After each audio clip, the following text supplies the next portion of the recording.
আমরা তো মনে করি আল্লাহর উপরে তাওয়াক্কুল করব, আমি চলে যাচ্ছি, ছেলে ফেলে আল্লাহ দেখবে, আমি চাকরি বাকরি করছি না, আল্লাহ ভরসা।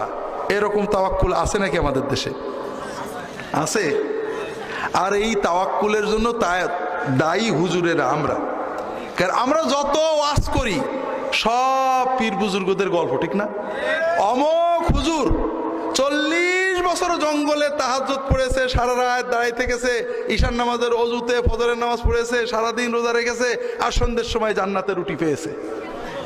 আর মুসলমানরা কি খুশি, সুবহানাল্লাহ। ভাই এটার নাম ইসলাম নাকি? শুধু হেসেন না ভাই।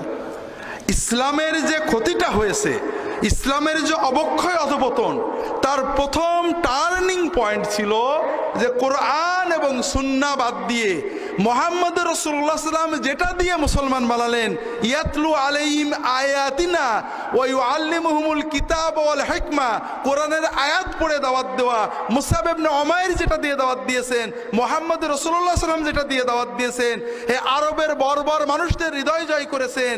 হিকমা সুন্নাত আলোচনা না করে, কোরআন শিক্ষা না দিয়ে আমরা গল্প দিয়ে মুসলমানদের নসিহত করতে চাই।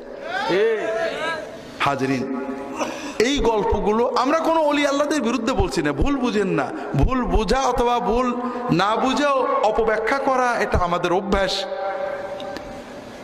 বুজুর্গদের নামে যে গল্পগুলো, এগুলো অধিকাংশ মিথ্যা, কোনো সনদ নেই। আর আল্লাহ কোরআনে মুহাম্মদ সাল্লাল্লাহু আলাইহি ওয়াসাল্লাম এবং সাহাবীদেরকে মডেল বানিয়েছেন, পরের বুজুর্গদের মডেল বানাননি। তারা আমাদের মহব্বতের পাত্র, অনুসরণের পাত্র না।